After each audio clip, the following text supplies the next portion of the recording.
말씀은 사무엘상 18장입니다.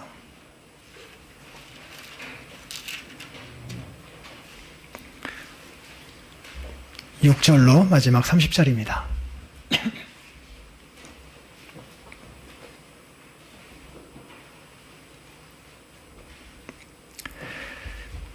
무리가 돌아올 때 곧 다윗이 블레셋 사람을 죽이고 돌아올 때에 여인들이 이스라엘 모든 성읍에서 나와서 노래하며 춤추며 소고와 경쇠를 가지고 왕 사울을 환영하는데 여인들이 뛰놀며 노래하여 이르되 사울이 죽인 자는 천천히요 다윗은 만만히로다 한지라.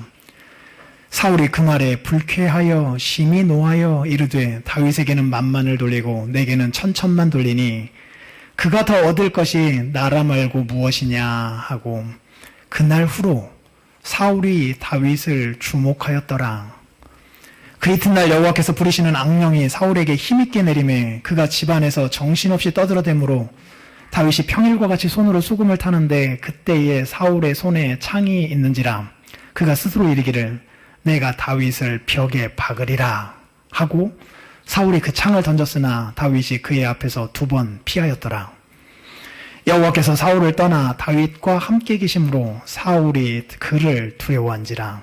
그러므로 사울이 그를 자기 곁에서 떠나게 하고 그를 천부장으로 삼음에 그가 백성 앞에 출입하며 다윗이 그의 모든 일을 지혜롭게 행하니라. 여호와께서 그와 함께 계시니라. 사울은 다윗이 크게 지혜롭게 행함을 보고 그를 두려워하였으나 온 이스라엘과 유다는 다윗을 사랑하였으니 그가 자기들 앞에 출입하기 때문이었더라.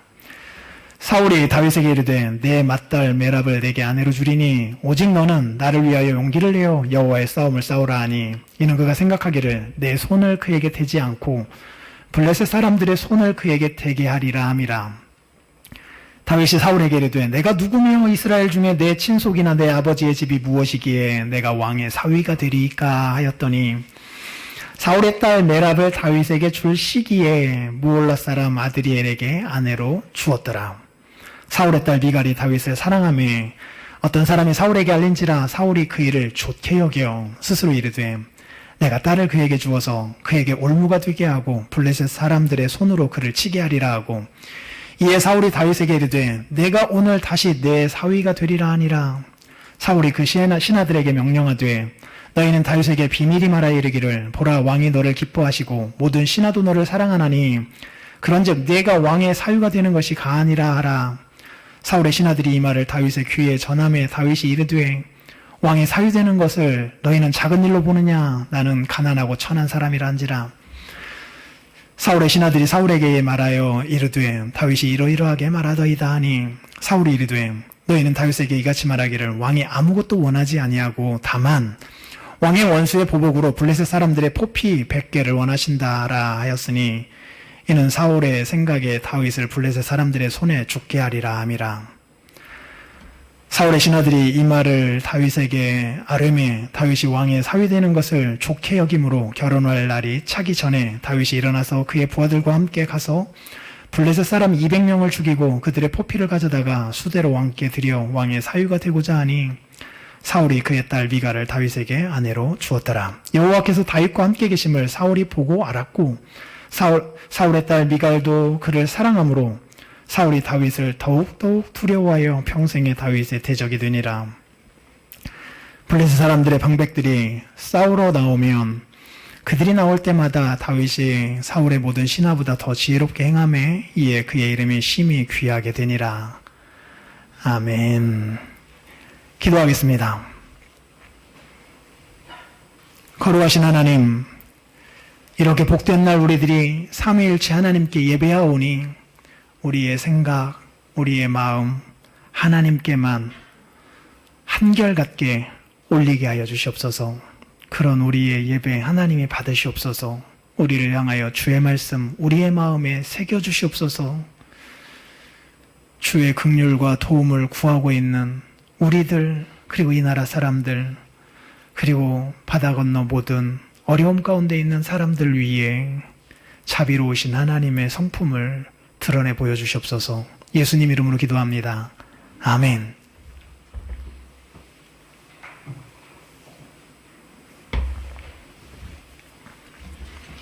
오늘 설교의 제목은 사울의 질투입니다.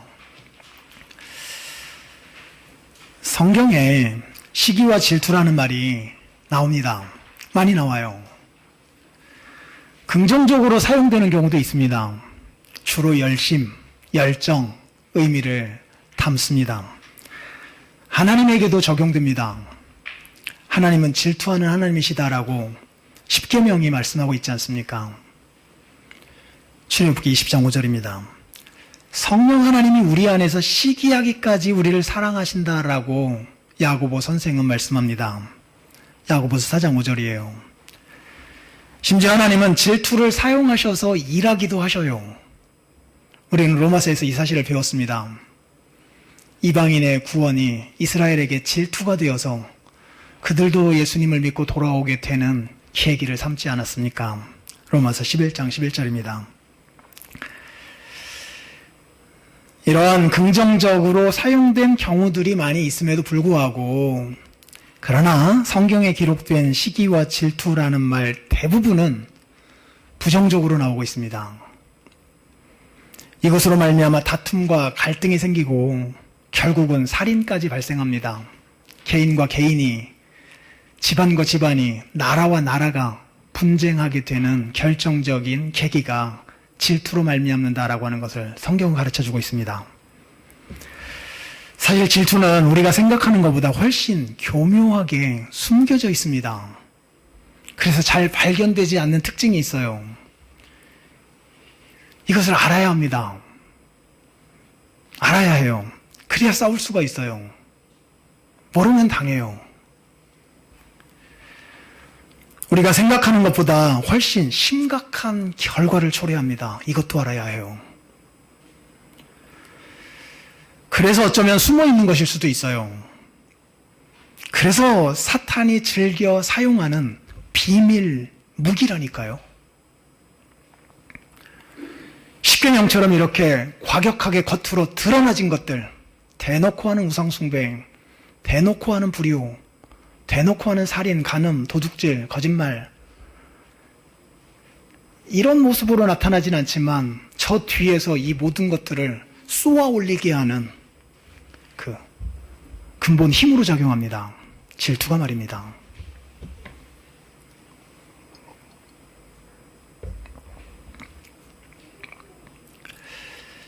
사실 질투는 태어날 때부터 갖고 태어나는 본성입니다.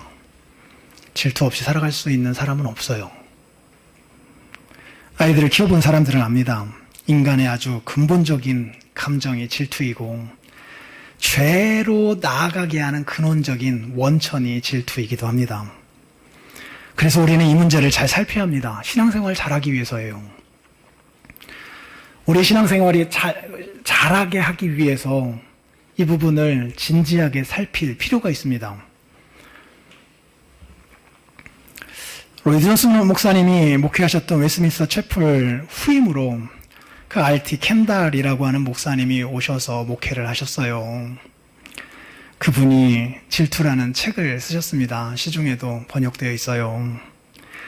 설교 주기를 마치고 그분의 책을 금요일 오후에 샀고, 그리고 이제 어제 읽었습니다. 그는 어느 한날 저녁에 사건을 이야기하면서 책의 내용을 펼쳐갑니다. 저녁 식사 자리였어요. 이웃 교회 장로님과 어떤 분이 함께 그 식사 자리에 참여하였던 것입니다. 그 교회 장로님이 이 목사님에게 이런 질문을 한 것이에요. 목사님, 요즘 우리 교회에서 무슨 일이 일어나고 있는 줄 아셔요? 저야 잘 모르죠. 대답했겠죠.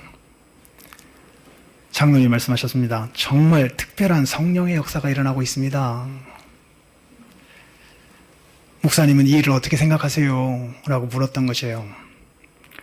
켄달 목사님은 그 사실을 받아들일 수가 없었답니다.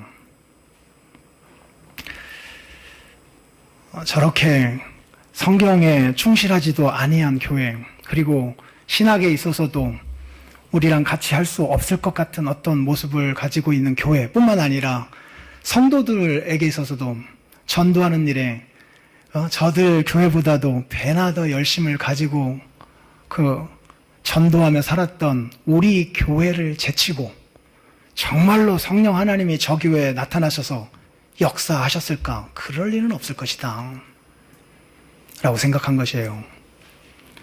틀림없이 그것은 인위적인 것일 것이다 생각했던 것입니다. 질투였대요. 나중에 두 손 들고 고백하지 않을 수 없었답니다. 성령의 역사가 사실이었대요. 그리고 자기 마음속에 있는 것도 고백하지 않을 수밖에 없었대요. 질투 때문에 받아들이기가 힘들었었더라고요. 가장 소중히 여기고 가장 사랑하는 것에서 질투는 발생합니다. 그리고 가장 가까운 사람들에게서 발생하게 되고요. 평온한 마음, 곧 건전한 마음은 육신에 생명력을 허락하지만 시기는 뼈를 썩게 한다라고 잠언 14장 30절이 말씀합니다. 육신에도 커다란 그 병을 만들어낸다니까요. 질투의 힘입니다. 켄달 목사님은 말합니다. 이 세상에는 두 종류의 사람이 있답니다. 자신이 질투하고 있다는 사실을 인정하는 사람과 질투 같은 것을 해본 적이 없다고 큰 소리치는 사람, 두 종류의 사람밖에 없대요. 즉, 질투하고 있다고 인정하는 사람과 질투하고 있지만 질투하고 있다라고 인정하지 않는 사람, 두 사람밖에 없대요. 질투하지 않고 있는 사람은 없답니다. 그럴 수 있는 능력을 가진 자는 없대요. 질투는 자기 사랑하고 깊이 잇대어 있습니다. 인간의 자기 사랑은 자기 영광을 취하는 하나님의 자기 사랑을 본뜬 것인데 짝퉁입니다. 인간의 질투 또한 자기 영광에 대한 열심인 하나님의 질투에 대한 짝퉁의 모습입니다. 그래서 질투는 탐심과 잇대어 있고요. 우상숭배와 잇대어 있습니다. 이것이 요즘 저의 머릿속에 가장 커다란 그 이슈입니다. 계속 자면서도 세수하면서도 머릿속에서 계속 돌고 있는 그 내용들이에요. 즉 10계명 전부와 관련된 것입니다. 전반부의 우상숭배, 후반부의 탐심.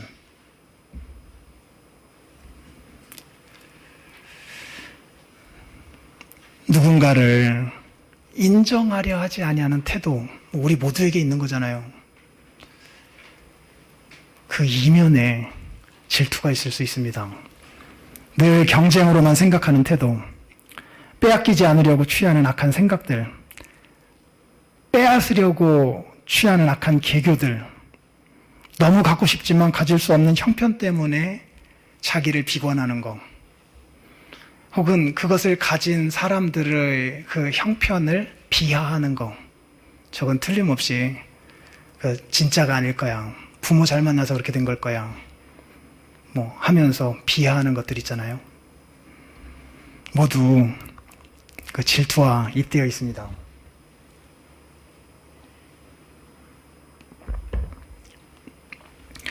성경은 시기와 질투라는 말에 대해 별반 차이를 두고 있질 않아요.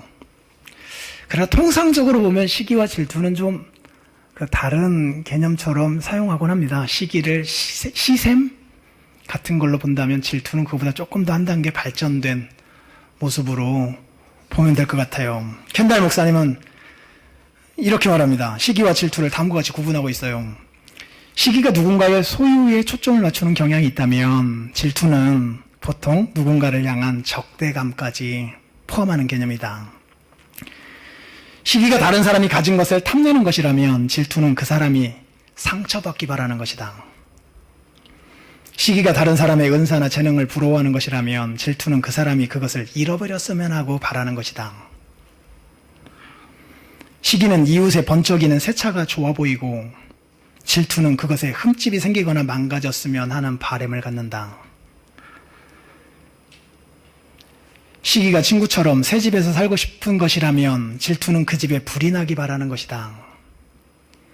시기가 누군가의 직업을 부러워하는 것이라면 질투는 그 사람이 해고되기를 바라는 것이다. 남의 것을 탐내는 시기도 죄지만 시샘도 죄지만 질투는 더 심각한 죄이다. 시기가 단순히 생각이나 감정이라면 질투는 그 생각에 사로잡힌 상태이다. 질투에 사로잡히면 악의에 찬 말과 행동들이 쏟아져 나온다. 오늘 사울의 모습이 그랬습니다. 18장 9절을 한번 보십시오. 그날 후로, 즉 다윗은 만만이요 사울은 천천히다라고 하는 이야기를 들은 그날 후로 사울이 다윗을 주목하였더라. 이거 집착입니다. 온 생각이 거기에만 몰두되는 거예요. 왕의 임무는 블레셋으로부터 이스라엘을 구원해내는 것임에도 불구하고 이제 자신의 유일한 임무는 나의 정적 다윗을 제거하는 것이다 라고 하는 것에 집착하기 시작한 것이에요. 주목이 그런 의미입니다.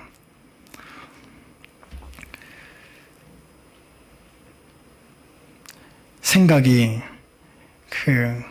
집착이 되는 순간 그때의 질투가 파고 들어온다라고 말합니다. 그러면서 켄달 목사님, 그러면 시기가 질투로 변하는 그 시점이 언제냐? 집착이 생길 때이다라고 전해줍니다. 시기에 마음이 생기는 순간 그걸 없앨 수는 없잖아요. 빨리 기도해야 된대요. 빨리 떨쳐버려야 된대요. 그렇지 않으면 순식간에 포로가 되어버린대요. 그 책에 추천서를 썼던 제이존 목사님이 이렇게 말씀하시네요. 질투를 뜻하는 프랑스 단어에 창문을 가리는 블라인드라는 의미가 있대요. 블라인드, 가리개. 참 적절한 의미의 조합이다. 질투는 우리 영혼의 빛을 차단하는 가리개 역할을 하기 때문이다. 질투는 타인의 장점도 보지 못하게 하고 자신이 받은 은혜도 보지 못하게 한다. 자기가 보고 싶어 하는 것만 보고 나머지 모든 것들에 대하여서는 장님으로 살아가게 만드는 힘이 질투에 있대요. 사무엘상 17장은 골리앗과의 전투를 말씀해 주었잖아요. 하나님의 은혜로 다윗이 골리앗과 싸워 승리하게 되었습니다. 다윗에게 있어 더할 나위 없이 좋은 날이었어요. 기쁘고 보람된 날이었습니다. 사울에게도 마찬가지잖아요. 이스라엘의 왕으로서 블레셋과의 전투를 승리하게 된 날이니까요. 그래서 여인들도 왕 사울을 환영하였다라고 성경이 말씀하고 있어요. 그런데 다윗은 몰랐을 것입니다.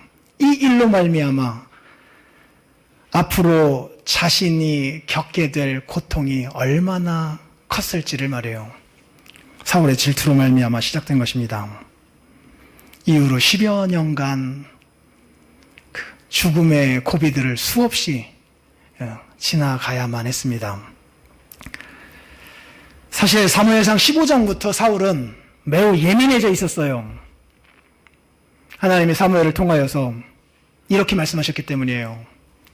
하나님이 이스라엘 나라를 왕에게서 떼어 왕보다 나은 왕의 이웃에게 주시기로 작정하셨다라는 말씀입니다. 거기에 나라라는 말이 나옵니다. 그래서 이 나라는 아마 사울의 마음속에 노이로제처럼 계속 되뇌어져 있었을 것이에요. 그런데 오늘 그 사울이 나라를 다시 한번 말합니다. 여인들의 목소리를 듣고 그는 이렇게 반응해요. 다윗에게 만만을 돌리고 내게는 천천만 돌린다면 그가 더 얻을 것이 나라 말고 무엇이랴. 집착하고 있는 모습을 보게 되죠. 또 그 뒷구절을 보면 11절에 그가 스스로 이르기를 내가 다윗을 벽에 박으리라 라고 하고 있습니다. 그런데 이 박으리라라고 하는 동사하고 7절에 나와 있는 사울이 죽인 자는 천천히요 다윗이 죽인 자는 만만이다. 이 죽이다라는 단어가 같은 단어예요. 그러니까 다윗이 죽인 자는 만만이다. 다윗이 죽인 자는 만만이다. 그 다윗을 나는 벽에 죽이리라. 이 생각이 계속 난 것이에요. 머릿속에서 여인들의 말이 떠나질 않았던 것입니다. 집착이죠. 거기에서 질투가 스며들어왔던 것이에요. 힘을 얻었던 것입니다.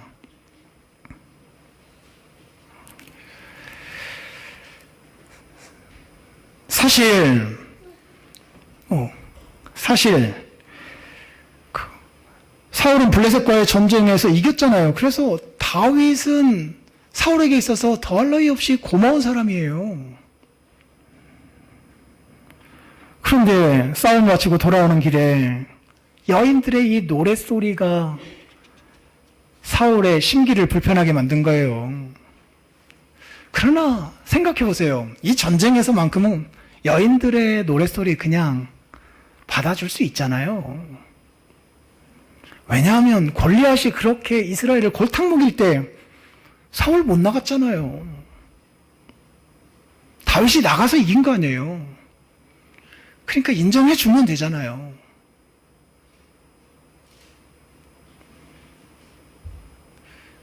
지금 여인들의 이 노래가 사울 왕을 탄핵하자, 그리고 다윗 왕을 추대하자라고 하는 목소리는 아니었잖아요.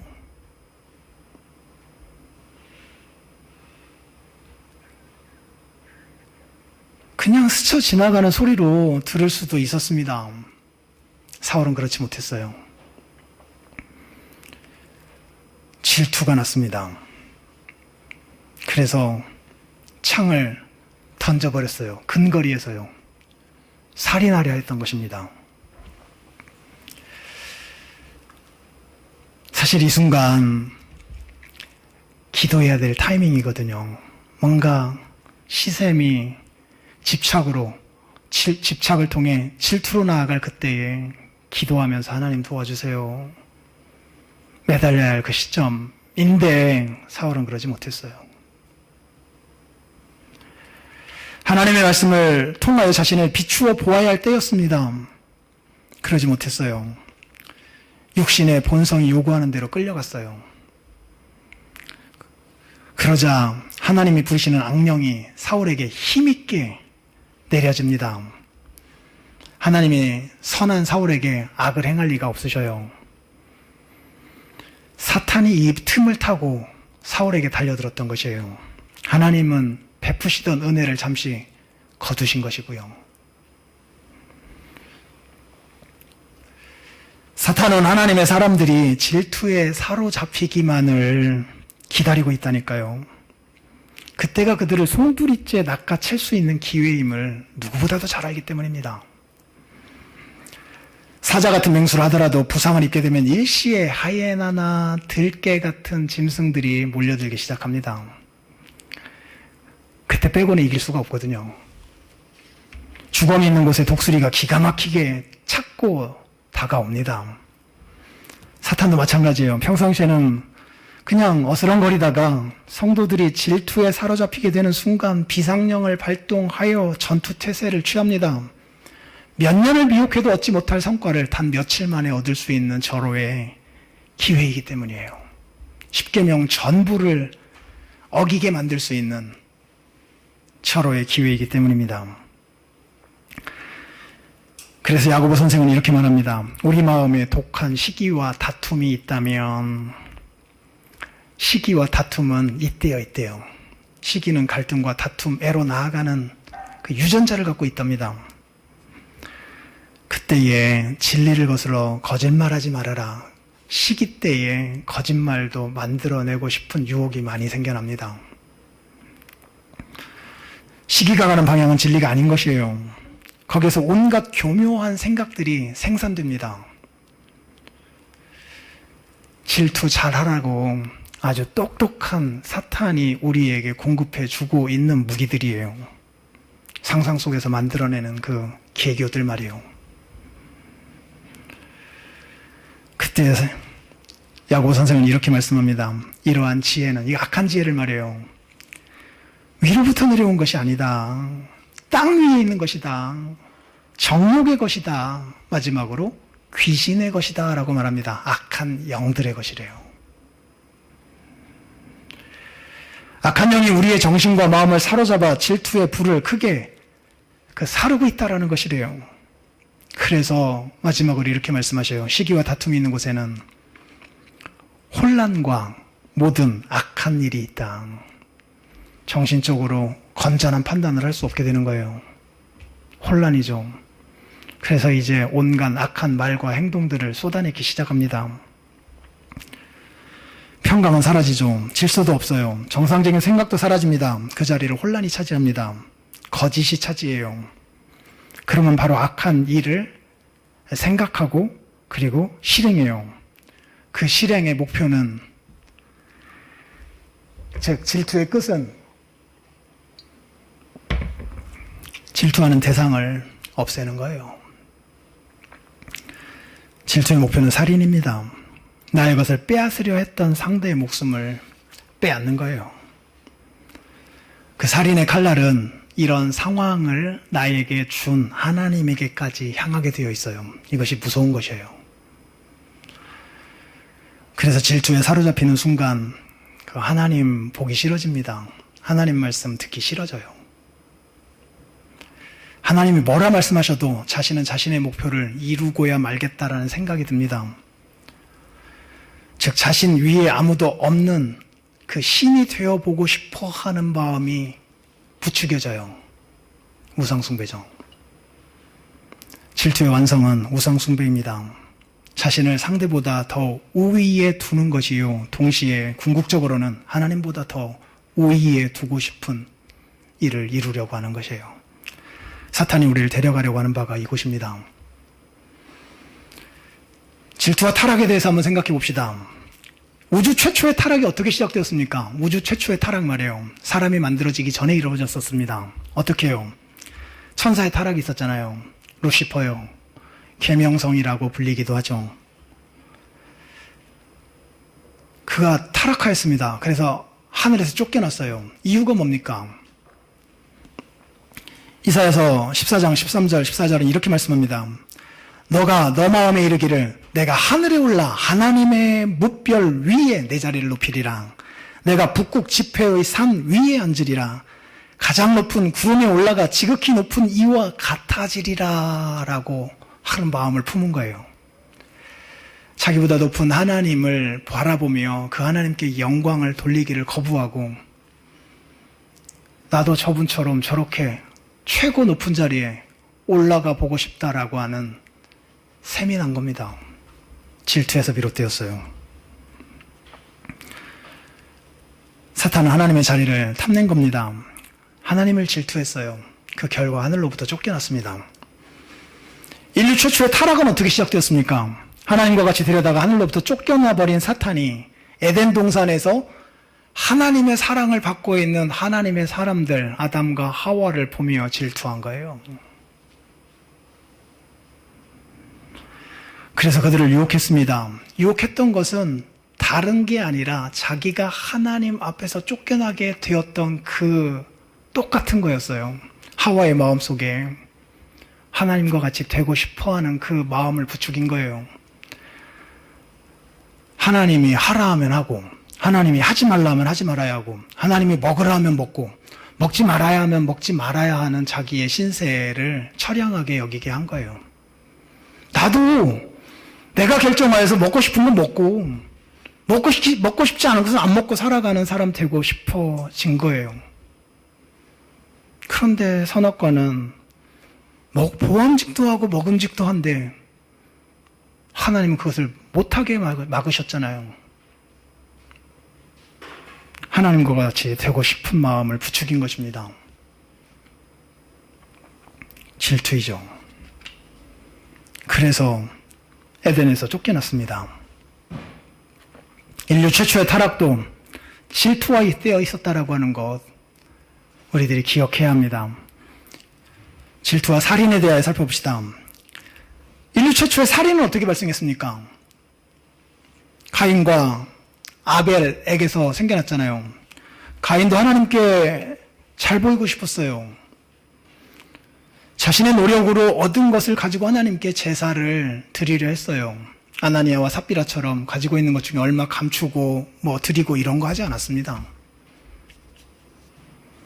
아벨은 양의 첫 새끼와 그의 기름을 가지고 제사를 드렸다라고 성경은 말씀합니다. 아마도 가인과 아벨 이 두 사람은 그 제사와 관련된 큰 원리를 자기 아버지 아담으로부터 들었을 거예요.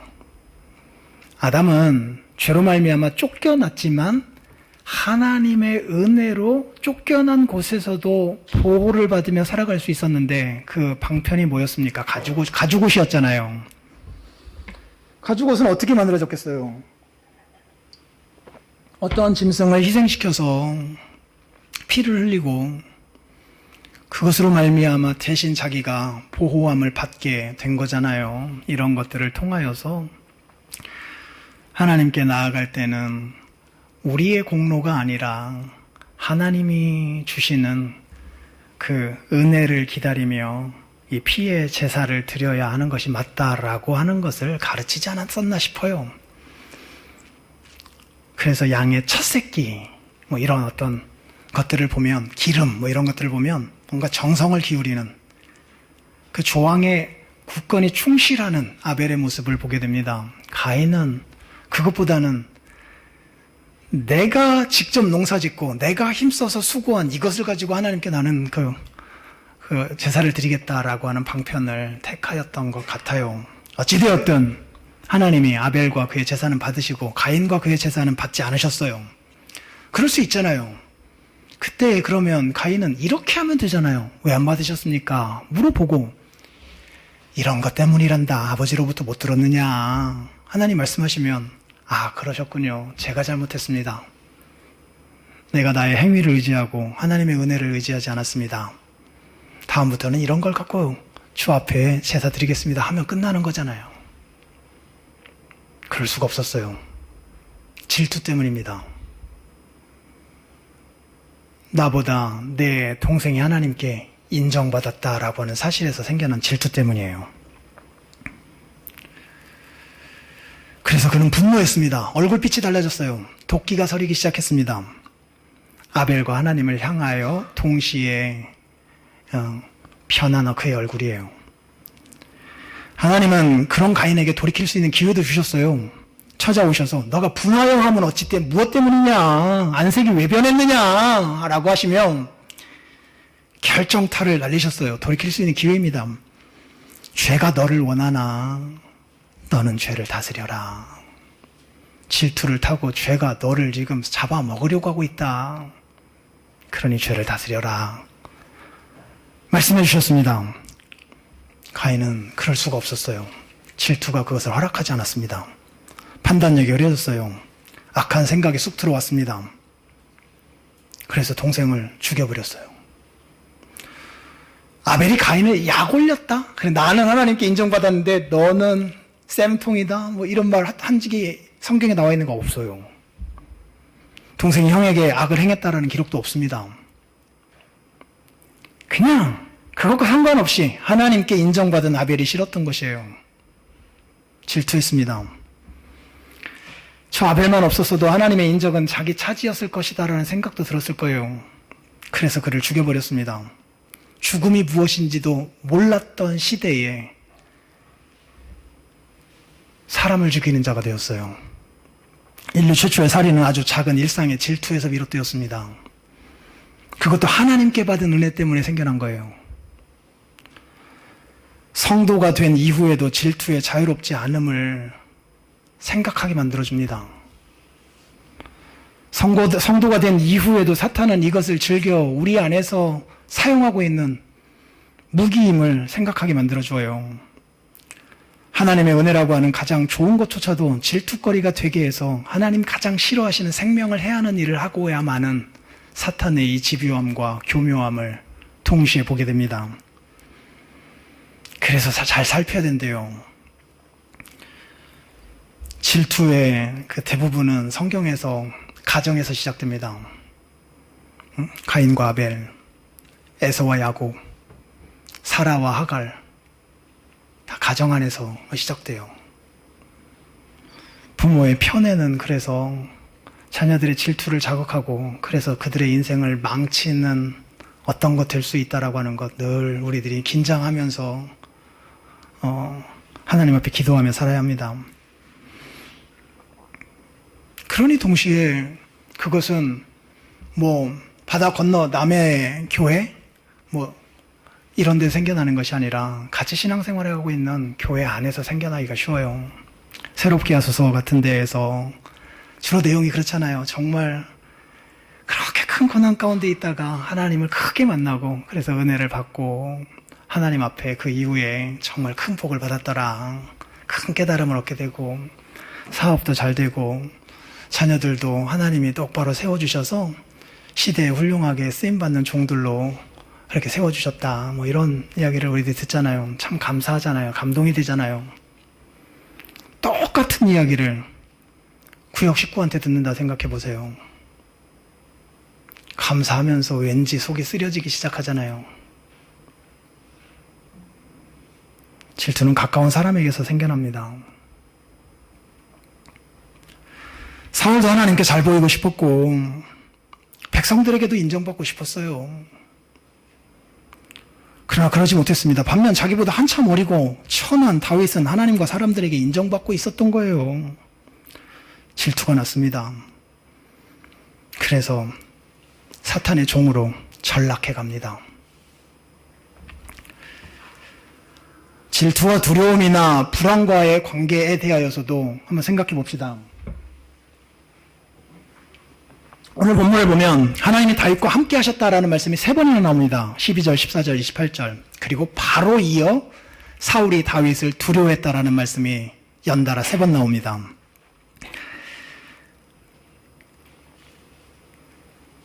하나님을 두려워하지 않으면 사람이 두려워지는 법이에요. 자신의 나라를 빼앗길지도 모른다라고 하는 불안에서 이 두려움이 비롯되었던 걸 거 아니에요. 백성들로부터 받을 인정을 빼앗길지 모른다라는 불안에서 두려움이 생겨날 거 아닙니까? 그래서 그 두려움의 근원되는 다윗을 제거해버리고 싶었던 거예요. 불안이나 두려움은 사실은 그 긍휼히 여김을 받을 수 있는 어떤 거잖아요. 누군가가 심각하게 불안해하고 있다. 누군가가 심각하게 두려워하고 있다라고 한다면 그 사람 곁에 가서 좀 안심시켜 주고 싶고 좀 안아주고 싶고 그럴 수 있다. 그러니 너무 염려하지 말아라라고 하며 권면해주고 하는 마음이 생기지 않습니까? 질투에서 비롯되는 불안이나 두려움은 사실 그렇지가 않아요. 질투는 불안이나 두려움 같은 어떻게 보면 조금은 중립적인 것 뒤에 숨어서 자기의 목표를 이루기 위한 수단으로 이런 것들을 사용할 때가 많습니다. 시간이 되면 곧장 그 질투는 본색을 드러냅니다. 그 목표는 살인이라니까요. 불구대천 원수로 여기는 겁니다. 같은 하늘에 두 사람은 존재할 수 없다 라고 여기는 거예요. 불안이 곧장 살인으로 가진 않거든요. 두려움이 곧장 살인으로 가진 않아요. 질투는 달라요. 그래서 일단 생각으로 먼저 그 일을 하고 기회가 되면 실행에 옮길 준비를 해나갑니다. 무서운 거죠. 오늘 사울에게서는 이 시간차가 별로 없어요. 그 일 이후로 이튿날 이 속도 보셔요. 이 사람에게는 기도하고 하나님의 말씀을 갖고 묵상하는 이 브레이크 장치가 없었던 거예요.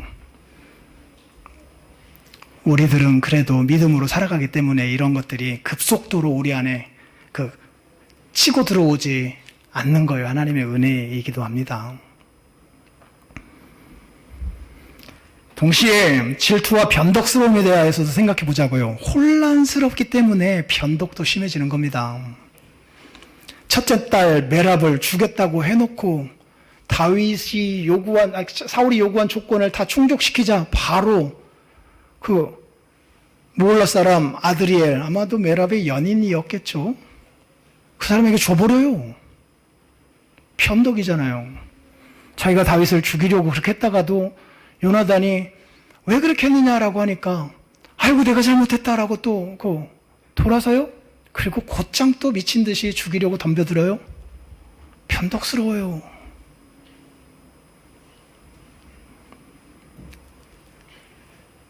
혼란스럽기 때문이에요.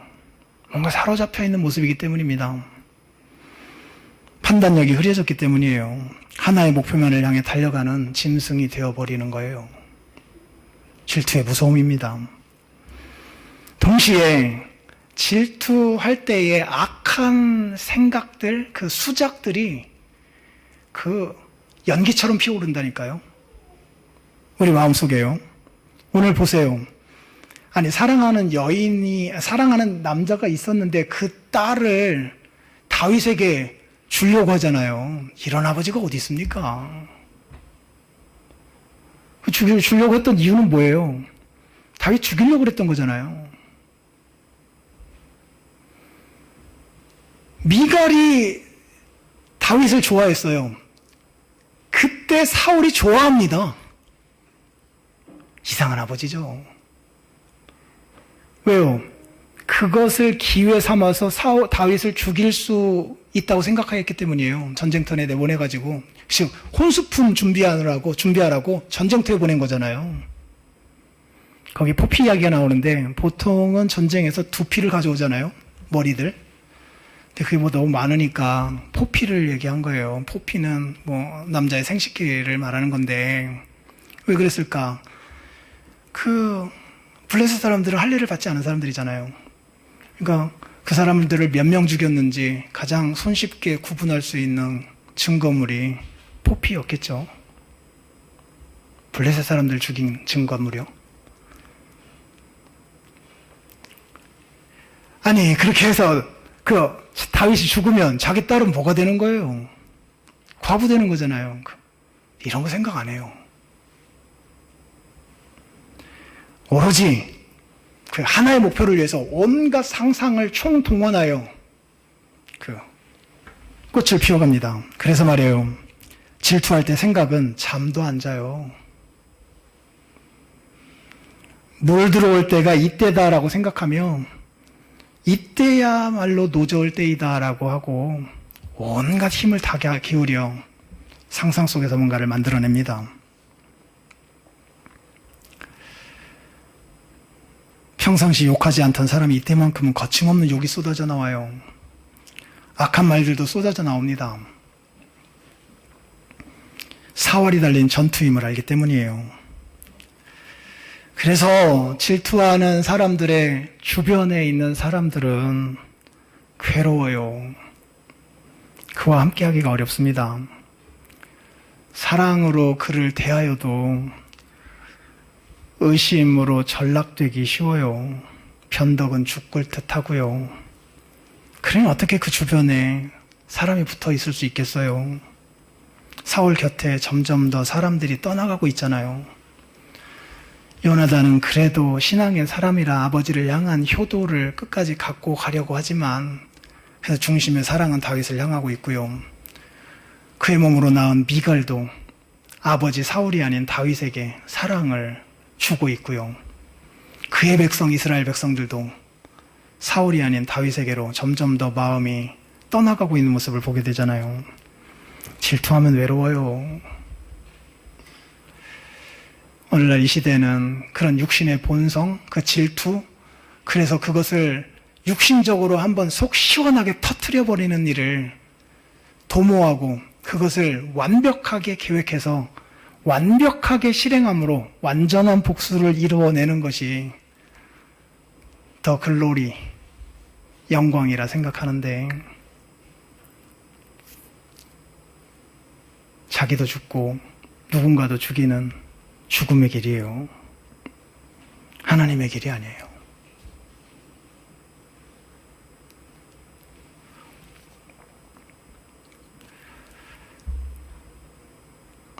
도대체 사울은 왜 이렇게 되었을까요? 그리고 어떻게 우리들이 시샘이 들어올 때 이걸 막을 수는 없잖아요. 태어날 때부터 갖고 태어나는 건데요.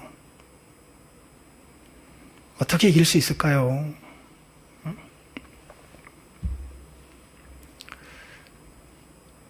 생각해 보세요.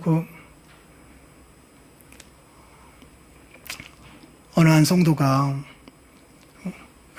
은혜 받지 못하고 이렇게 미끄러져 있을 때 그 옆에 있는 성도님이 나도 요즘에 설교를 못 듣고 어쨌든 그 은혜가 안 된다라고 하는 이야기를 들을 때 위로가 된다니까요. 신기하잖아요. 그래서 책임을 조금 면피할 수 있는 방탄조끼 같은 것으로 삼고 싶어지잖아요. 그러다가 눈치 없게 누군가가 나는 은혜를 받고 있어 라고 말하면 그 사람 꼴도 보기 싫어져요.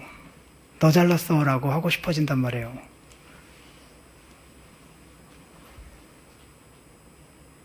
이게 근본 감정이라니까요. 인간 안에 있는 근본 감정.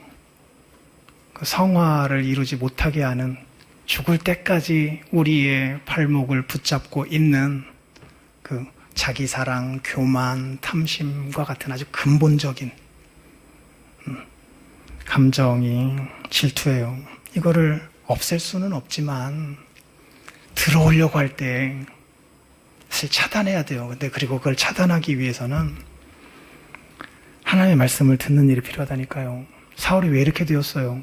하나님께 잘 보이고 싶었어요. 하라는 것 하고 싶었어요. 그러나 결정적으로 하나님이 하라는 대로 하진 않았어요. 건성으로 듣습니다. 그러니 결정적인 순간이 다가올 때 신앙의 힘을 발휘할 수가 없었던 거예요. 안 된다니까요. 하나님의 말씀 안에서 힘을 얻지 아니하고서 질투라고 하는 이 무서운 것을 이겨낼 수 있는 자는 없어요. 아주 교묘하거든요. 어떤 사람들은 그 자녀들이 스카이 대학에 들어가는 것, 그것 때문에 그렇게 다른 사람이 그렇게 할 때 그것이 좋으면서도 그렇게 가슴이 쓰릴 수도 있어요. 어떤 사람은 그런 것에 별로 관심 갖지 않는데 그 자녀들이 회심하고서 정말 하나님을 위하여서 저렇게 훌륭한 사람으로 쓰임받게 되었더라라고 하는 이야기 들을 때 가슴이 쓰려질 수도 있어요. 목사 같은 저 같은 사람은 전자도 그럴 수 있겠지만 후자가 훨씬 더 가슴 쓰러지는 모습으로 나타나겠죠. 하나님 도대체 왜 그렇게 하셨습니까? 왜 나한테는 그런 일을 주지 않으셨습니까? 이런 생각이 왜 안 들겠어요? 인간의 질투라고 하는 것은 인간의 근본 감정이라니까요. 그리고 가장 자기가 사랑하고 가장 소중히 여기는 어떤 것에서 생겨나는 거예요. 왜 그렇게 자기가 가지고 있는 것을 과시하고 싶어 합니까? 왜 그렇게 남이 가지고 있는 것을 이렇게 깎아내리려고 하냐고요. 질투가 잇대어 있어요.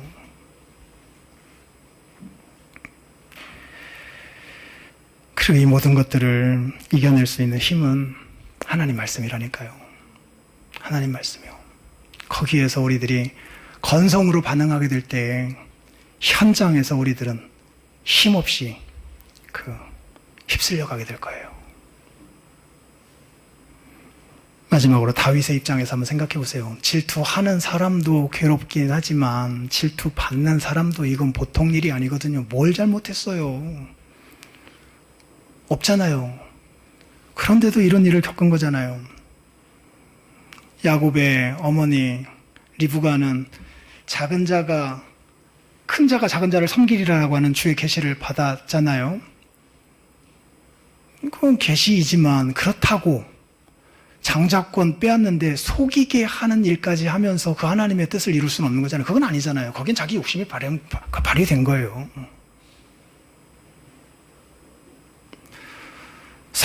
다윗의 입장에서도 그 기름 부음이 이미 있었겠다.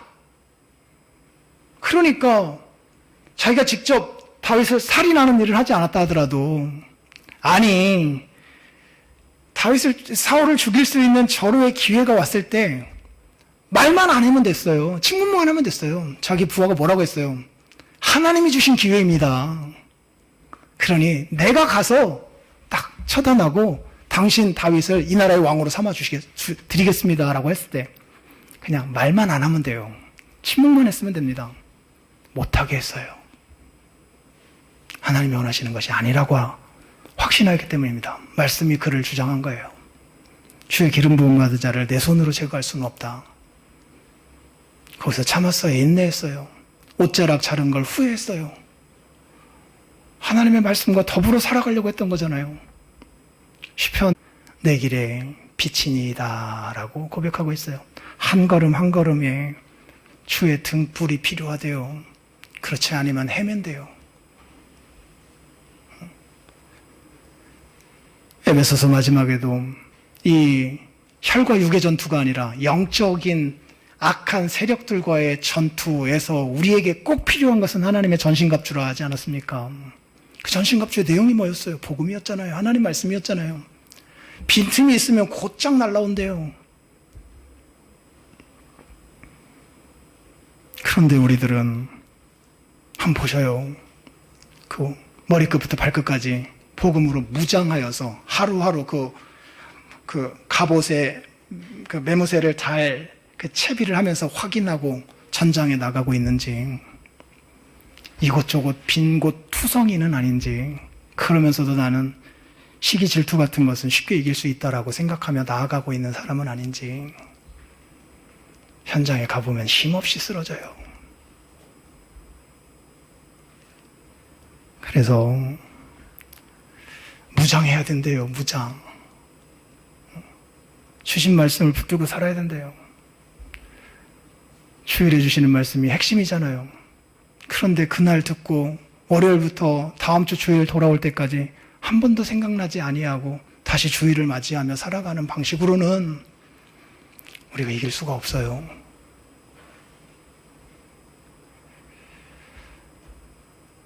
하루 성경 2장 읽는 것이 그렇게 버거운데 핸드폰 꺼내놓고 10분이면 되거든요. 그것에 10배, 20배 더 많은 시간을 핸드폰 꺼내놓고 클릭하면서 살고 있잖아요. 이게 완전 무장하며 살아가는 사람의 모습일 수 있겠냐고요. 정말 전쟁이잖아요. 우리의 삶은 말이에요.